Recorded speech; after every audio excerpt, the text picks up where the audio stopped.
혼란의 조선 말기. 세도 정치기 철종. 한 남자가 흥선대원군을 찾아가 미래를 말합니다. 둘째 아들은 제왕이 될 상이니 지금은 절대 누설해선 안 됩니다. 그리고 이 남자는 흥선대원군에게 또 다른 경고를 합니다. 절대로 민씨를 며느리로 맞아서는 안 됩니다.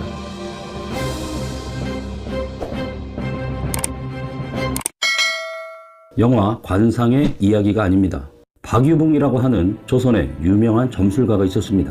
이 박유붕의 처갓집이 임진왜란 때 명나라 총사령관 이여송을 따라 조선에 왔다가 귀화한 두사충의 후손인데, 두사충은 풍수, 점술, 관상의 대가로 그의 비밀스러운 책들이 후손에게 전해졌다고 합니다. 박유붕은 이 비밀스러운 책으로 풍수, 점술, 관상을 공부하고 익히다 보니 자신의 재주로 큰 돈을 벌고 싶고 출세도 하고 싶은데, 자신의 관상이 그것을 막고 있다 하여 거기에 더 비범한 능력이 생길 수 있다라는 점괘로 자신의 관상을 바꾸려 합니다. 자신의 한쪽 눈을 송곳으로 찔러 외눈박이가 됩니다. 담뱃불로 손수 지졌다는 얘기도 있습니다. 이후 박유붕은 모든 능력을 갖춘 후 경북 청도를 떠나 한양으로 올라갑니다. 그리고 왕기가 서려 있음을 직감한 운영궁을 찾아갑니다. 운영궁은 바로 흥선대원군의 집입니다. 슬그머니 대문 안쪽을 들여다보니 앞마당에서 한 꼬마애가 놀고 있는 것을 봅니다. 그 꼬마 아이와 얼굴이 마주치는 순간 얼굴에서 제왕의 상을 보게 됩니다. 박유붕은 제기차기를 하면서 놀고 있는 꼬마 앞에 넙죽 엎드려서 대뜸 상감마마라고 불렀습니다. 그리고 흥선대원군에게 이 꼬마가 왕이 될 운명, 관상을 타고났다라며 절대 누설하지 말라고 당부했습니다. 흥선대원군이 언제쯤 왕이 될 수 있느냐고 물었더니 박유붕은 4년 뒤에 왕이 될 것입니다 라고 말했습니다. 고종의 관상을 보니 고종은 이마가 넓고 높으며 반듯하게 서 있는 모양이 쥐귀가 높고 명석하며 명예가 드높다. 콧대 또한 도톰하게 힘이 있으며 턱이 둥글고 넓으니 아랫사람을 거느리는 능력을 갖추어 제왕으로서의 조건을 갖춘 관상이다. 하지만 옆 광대에서 귀 앞부분을 보면 처음은 있으나 끝이 없어 일의 결과를 맺지 못하고 말년에 어느 곳에도 정착하지 못하는 신세가 될 수 있다. 흥선대원군은 복채를 주어야 하지만 내가 지금 상갓집 개 노릇을 하는 처지라 돈이 없으니 왕이 된다는 4년 뒤에 그때 복채를 주겠노라고 말합니다. 박유붕은 왕의 상을 봐준 것이기에 복채는 조금 비쌉니다. 최소한 3만 양은 주셔야 합니다 라고 합니다. 그 당시에 1만 양만 해도 집 몇 채를 사고도 남는 돈입니다. 그런데 3만 양이면 한양의 노른자 땅도 살 수 있는 아주 큰 돈이었습니다. 흥선대원군은 알겠다고 하며 3만 양짜리 어음을 써줍니다. 4년 뒤에 명복은 진짜로 왕이 됩니다. 고종으로 즉위하게 됩니다. 흥선대원군은 정말 신통하게 생각하여 박유붕을 불러들입니다. 박유붕은 복채 3만 양을 싣고 갈 당나귀 4마리를 끌고 대원군을 찾아갑니다.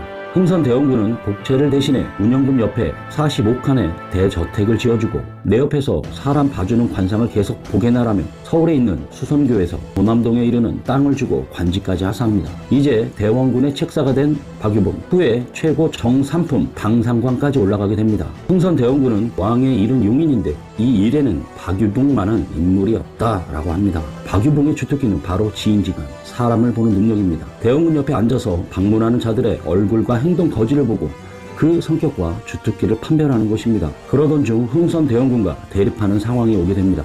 어느 날 흥선대원군이 한 여자아이를 데리고 와 관상을 보라고 합니다. 박유붕은 깜짝 놀랍니다. 그 여자아이의 얼굴을 보자마자 국모의 상을 보았기 때문입니다. 그런데 박유붕은 무려 3번이나 극심한 반대를 했습니다. 흥선대원군이 화가 나서 내가 며느리를 드리는데 뭐 그렇게 반대가 심해? 박유붕은 저 아이는 자식을 많이 둘 수 없으며 대원군과도 척을 지고 대원군의 앞을 막을 것이 분명하옵니다. 강력하게 말을 했지만 흥선대원군은 박유붕의 말을 무시합니다. 흥선대원군은 당시 외척 세력인 안동 김씨가 권력을 장악하고 있었기에 그것을 견제하기 위해 민씨 세력이 절실하게 필요했습니다. 그때부터 흥선대원군과 박유붕의 사이가 서로 멀어지게 됩니다. 하지만 고종과 귀인 이씨 사이에 첫 왕자가 태어나고 2년 만에 다시 박유붕을 찾게 됩니다.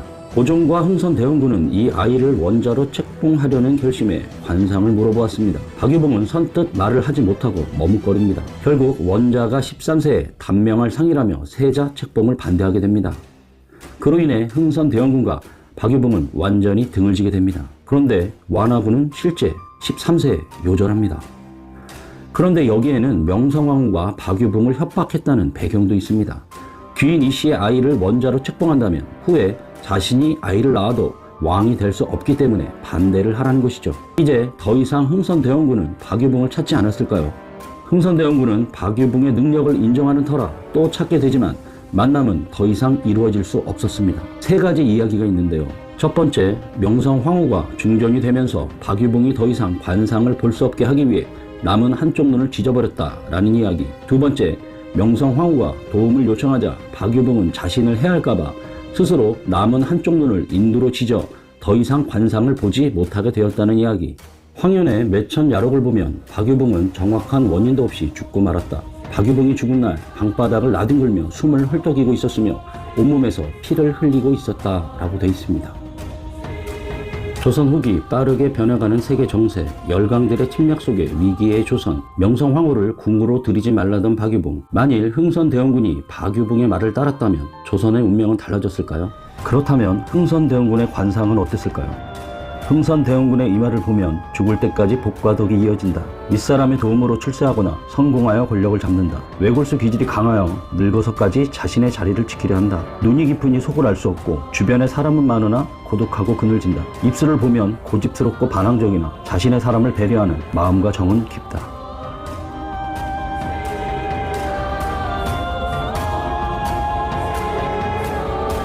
I want nobody but you.